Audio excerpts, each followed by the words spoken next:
السلام عليكم ورحمة الله تعالى وبركاته. بسم الله الرحمن الرحيم. الحمد لله رب العالمين والصلاة والسلام على رسول الله وعلى آله وصحبه أجمعين أما بعد. പ്രിയപ്പെട്ട സഹോദരി സഹോദരന്മാരെ, എയ്ഡ് സൊല്യൂഷൻ എന്ന ഇസ്ലാമിക് ചാനലിലെ പുതിയൊരു വീഡിയോയിലേക്ക് ഏവർക്കും സ്വാഗതം. നമ്മൾ കഴിഞ്ഞ വീഡിയോയിൽ പറഞ്ഞ ഒരു കാര്യത്തിൻ്റെ ഒരു വിഷയത്തിൻ്റെ തുടർച്ച എന്നോണം അതിൻ്റെ ബാക്കി കാര്യങ്ങൾ എന്ന രീതിയിലാണ് ഈ വീഡിയോ ഉണ്ടാക്കിയിട്ടുള്ളത്. അതായത് നമ്മൾ കഴിഞ്ഞ വീഡിയോയിൽ പറഞ്ഞ ഒരു കാര്യം, സിഹർ ബാധിക്കുന്നതിൻ്റെ അടിസ്ഥാനത്തിൽ സിഹറിനെ 7 തരത്തിലായിട്ട് അതിനെപ്പറ്റി പറഞ്ഞിട്ടുള്ള പണ്ഡിതന്മാർ 7 തരത്തിലുള്ള സിഹർ ആയിട്ടാണ് പറഞ്ഞിട്ടുള്ളത്. അപ്പം അതിൽ 7 എണ്ണവും ഏതൊക്കെയാണ് ആ 7 എണ്ണം എന്നുള്ളത് നമ്മൾ കഴിഞ്ഞ വീഡിയോയിൽ പറഞ്ഞിട്ടുണ്ട്. അപ്പം അതിൽ ഓരോ സിഹറുകളും വിശദമായിട്ട് പറയേണ്ട കാര്യമായതുകൊണ്ട് അതിൻ്റെ കാര്യങ്ങൾ വ്യക്തമാക്കേണ്ട ആവശ്യമുള്ളത് കൊണ്ട് തന്നെയും അതിൽപ്പെട്ട ഓരോ സിഹറുകളും ഓരോ വീഡിയോയിൽ വിശദമായിട്ട് പറയാൻ ആഗ്രഹിച്ചത് കൊണ്ടാണ് ഈ വീഡിയോ ചെയ്യുന്നത്. അതിൽപ്പെട്ട ഒന്നാമത്തെ സിഹറായിട്ട് നമ്മൾ പറഞ്ഞ സിഹറുൽ മഹബ്ബ, അതായത് വശീകരണത്തിൻ്റെ സിഹർ എന്ന സിഹർ ബാധയെക്കുറിച്ചാണ് ഇന്നത്തെ വീഡിയോയിൽ പരാമർശിക്കുന്നത്. വശീകരണം എന്താണ് എന്നുള്ളത് മറ്റൊരു വീഡിയോയിൽ നമ്മൾ വിശദമായിട്ട് പറഞ്ഞിട്ടുണ്ട്. അത് 2 രീതിയിൽ അത് ചെയ്യുന്നവർ ചെയ്യാറുമുണ്ട്. അത് ഏതൊക്കെയാണ് എന്നും വിശദമാക്കിയിട്ടുണ്ട്. അതായത് കൈവിഷത്തിൻ്റെ രൂപത്തിലും വശീകരണ സിഹർ ചെയ്യാറുണ്ട്.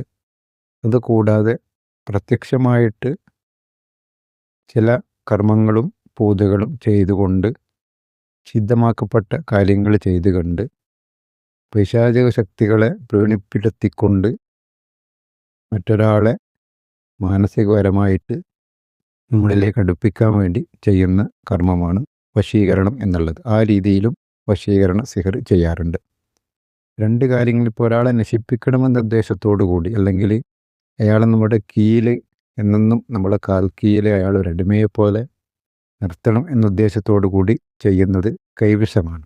കൈവിഷം കൊടുത്തിട്ട് അയാളെ മാനസികപരമായിട്ട് ശാരീരികപരമായിട്ട് തളർത്തി നമ്മുടെ അണ്ടറിലാക്കുക എന്നുള്ള രീതി ചെയ്യുന്നത് കൈവിഷം. അതും വശീകരണത്തിൻ്റെ ഒരു ഘട്ടം. രണ്ടാമത്തത് സ്നേഹവശ്യമാണ്. അതായത് ഒരാൾ സ്നേഹിച്ചാൽ അയാളെ നമ്മുടെ ഇംഗിതങ്ങൾക്കനുസരിച്ചിട്ട് അയാളെ ഉപയോഗിക്കാൻ വേണ്ടിയിട്ട് സ്നേഹവശ്യം ചെയ്ത് അയാൾ നമ്മുടെ കീഴിലാക്കുക, നമ്മൾ കാര്യങ്ങൾ പറയുന്ന അനുസരിക്കുന്ന രീതിയിൽ അയാൾ മാറ്റിയെടുക്കുക. ഈ 2 രീതിയിലും ഒരാളെ നശിപ്പിക്കാനും അതുപോലെ തന്നെ അയാളെ സ്നേഹിക്കാനും സ്നേഹത്തിന് വേണ്ടിയിട്ടും വശീകരണം സാധാരണ രീതിയിൽ ചെയ്യാറുണ്ട്. 2 രീതിയിൽ, നാശം ഉൾക്കൊണ്ടുകൊണ്ടും സ്നേഹം ഉൾക്കൊണ്ടുകൊണ്ടും 2 രീതിയിലും ഈ വശീകരണം ചെയ്യാറുണ്ട്. ചുരുക്കി പറഞ്ഞാൽ ഈ ചെയ്യുന്ന 2 കാര്യങ്ങളും ഇത് മഹാപാതകമാണ്, നിഷിദ്ധമാണ്. കാരണം നമ്മൾ ചെയ്യുന്ന ചില കർമ്മങ്ങളും കാര്യങ്ങളും ചില പൈശാചിക ശക്തികളെ പ്രീണിപ്പിക്കുന്നതും വളരെ മോശപ്പെട്ട കാര്യങ്ങളാണ്. അതായത് ഒരാൾ അറിയാതെ അയാളുടെ സമ്മതമോ അയാളുടെ അനുവാദമോ കൂടാതെ അയാളെ മാനസികമായി തളർത്തിക്കൊണ്ട് അയാളെ ശാരീരികമായി തളർത്തിക്കൊണ്ട് അയാളെ മറ്റൊരാൾക്ക് അടിമപ്പെടുത്തി കൊടുക്കുക, അല്ലെങ്കിൽ മറ്റൊരാൾക്ക് അയാളെ കീഴ്പ്പെടുത്തി കൊടുക്കുക എന്ന് പറയുന്നത് ശരിക്കും വലിയ രീതിയിലുള്ളൊരു കുറ്റം തന്നെയാണ്. മറ്റൊരർത്ഥത്തിൽ പറഞ്ഞാൽ സിഹറിൽപ്പെട്ട ഒരു മാരകമായ സിഹർ തന്നെയാണിത്. ഏത് സിഹർ ചെയ്യുന്നതും പാപങ്ങളിൽപ്പെട്ടതാണ്. സിഹർ എന്നുള്ളത് കഴിഞ്ഞ വീഡിയോയിലൊക്കെ നമ്മൾ പറഞ്ഞതുപോലെ വലിയ മഹാപാപങ്ങളിൽപ്പെട്ട 2ാമത്തതാണ് സിഹറിന് എണ്ണിയിട്ടുള്ളത്. അതുകൊണ്ട് തന്നെ ഈ വശീകരണവും കൈവിഷവും അതുപോലെയുള്ള അതിനു വേണ്ടി ചെയ്യുന്ന എല്ലാ കാര്യങ്ങളും കർമ്മങ്ങളും മഹാപാപങ്ങളിൽപ്പെട്ട ഒന്നായിട്ട് തന്നെ കണക്കാക്കപ്പെടുന്നുണ്ട്.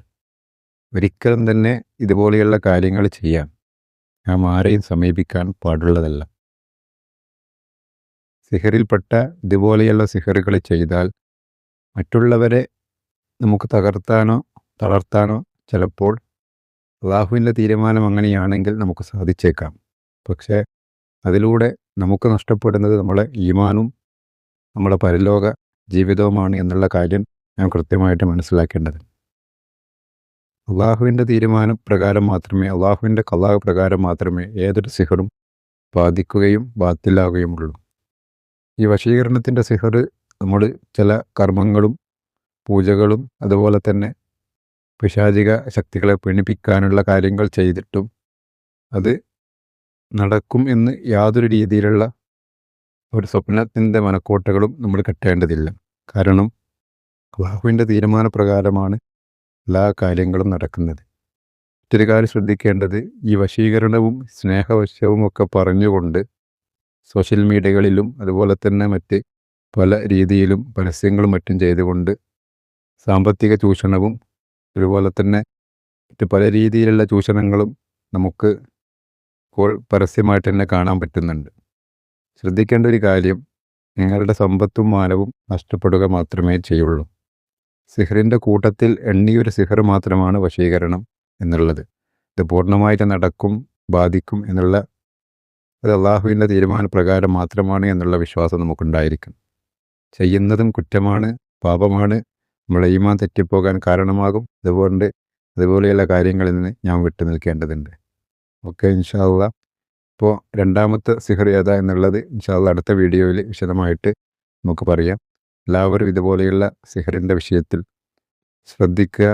മറ്റുള്ളവരെ നശിപ്പിക്കുന്ന, തകർക്കാൻ വേണ്ടി ചെയ്യുന്ന കാര്യങ്ങളിൽ നിന്ന് വിട്ടു നിൽക്കുക. നിങ്ങൾക്ക് സിഹറുകളോ മറ്റോ ബാധിച്ചിട്ടുണ്ടെങ്കിൽ അത് അള്ളാഹുവിൻ്റെ റസൂലും പഠിപ്പിച്ച രീതിയിൽ അത് ബാത്തിലാക്കാനുള്ള കാര്യങ്ങൾ ചെയ്യുക.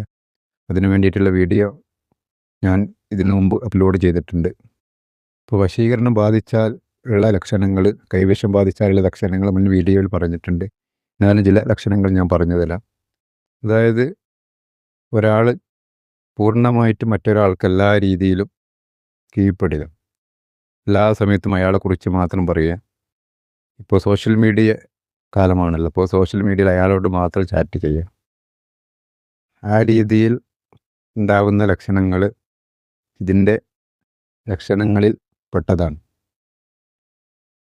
നമുക്കുണ്ടാവുന്ന പെട്ടെന്നുണ്ടാവുന്ന മാനസികപരമായിട്ടുള്ള മാറ്റം, ബുദ്ധിമുട്ടുകൾ, ഒന്നിനും ഒരു താല്പര്യമില്ലായ്മ, ഒരു കാര്യത്തിൽ ശ്രദ്ധിക്കാൻ പറ്റാത്ത അവസ്ഥ, നമ്മളെ ഭാര്യ ഭർത്താക്കന്മാരെ അല്ല നമ്മുടെ മക്കളെ, നമ്മുടെ കുടുംബക്കാരെ നമുക്ക് വേണ്ട രീതിയിൽ പരിഗണിക്കാൻ പറ്റാത്ത അവസ്ഥ, എന്നും മനസ്സിൽ നമുക്ക് നമ്മൾ വശീകരണം ചെയ്ത അയാളെ മാത്രം പറ്റിയുള്ള ചിന്ത,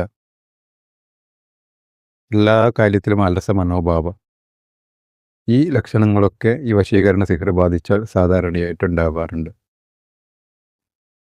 അതുകൊണ്ട് തന്നെ ഇങ്ങനെയുള്ള ലക്ഷണങ്ങൾ വന്നു കഴിഞ്ഞാൽ ഇസ്ലാമികപരമായിട്ട് നമുക്ക് ചെയ്യാൻ പറ്റുന്ന കാര്യങ്ങൾ, സിഹർ ബാത്തിലാക്കാൻ വേണ്ടി നാം ചെയ്യുന്ന കാര്യങ്ങൾ തന്നെയാണ് ഇവിടെയും ചെയ്യേണ്ടത്. അറ്റ്ലീസ്റ്റ് സൂറത്തുൽ ഫാത്തിഹയും ആയത്തുൽ കുർസിയും ഇഖ്ലാസും ഫലക്കും നാസും ഓതി നമ്മൾ സ്വയം മന്ത്രിക്കുക. സാധാരണ രീതിയിൽ സിഹർ ബാധിച്ചു കഴിഞ്ഞാൽ ചിലപ്പോൾ നമുക്ക് സ്വയം ചികിത്സിക്കാനും സ്വയം ഓതി മന്ത്രിക്കാനും ഒക്കെ പറ്റാത്ത അവസ്ഥ ഉണ്ടാകും. അപ്പോൾ ആ രീതിയിൽ വീട്ടിലുള്ള ഓതാൻ അറിയുന്ന ഖുർആൻ പാരായണം ചെയ്യാൻ പറ്റുന്ന ആളുകളെ കൊണ്ട് ഓതി മന്ത്രിക്കുക. അല്ലെങ്കിൽ നിങ്ങൾക്ക് വിശ്വാസമുള്ള ആളുകളെ കൊണ്ട്, ആലിമീങ്ങളെ കൊണ്ട്, ഉസ്താദുമാരെ കൊണ്ട് ഓതി കൃത്യമായിട്ട് ഇസ്ലാമിക രീതിയിൽ മന്ത്രിച്ച് സിഹർ ബാത്തിലാക്കാനുള്ള കാര്യങ്ങൾ ചെയ്യുക. ഓക്കെ, ഇൻഷാ അല്ലാഹ്. അല്ലാഹു സുബ്ഹാനഹു വ തആല ഇതുപോലെയുള്ള സിഹറുകളിൽ നിന്ന് നമ്മെ കാത്തു രക്ഷിക്കുമാറാവട്ടെ. സിഹർ ബാധിച്ചിട്ടുണ്ടെങ്കിൽ എത്രയും പെട്ടെന്ന് അല്ലാഹു നമുക്ക് ബാത്തിലാക്കി തരുമാറാവട്ടെ. ആമീൻ ബിറഹ്മതിക യാ അർഹമർ റഹീമീൻ.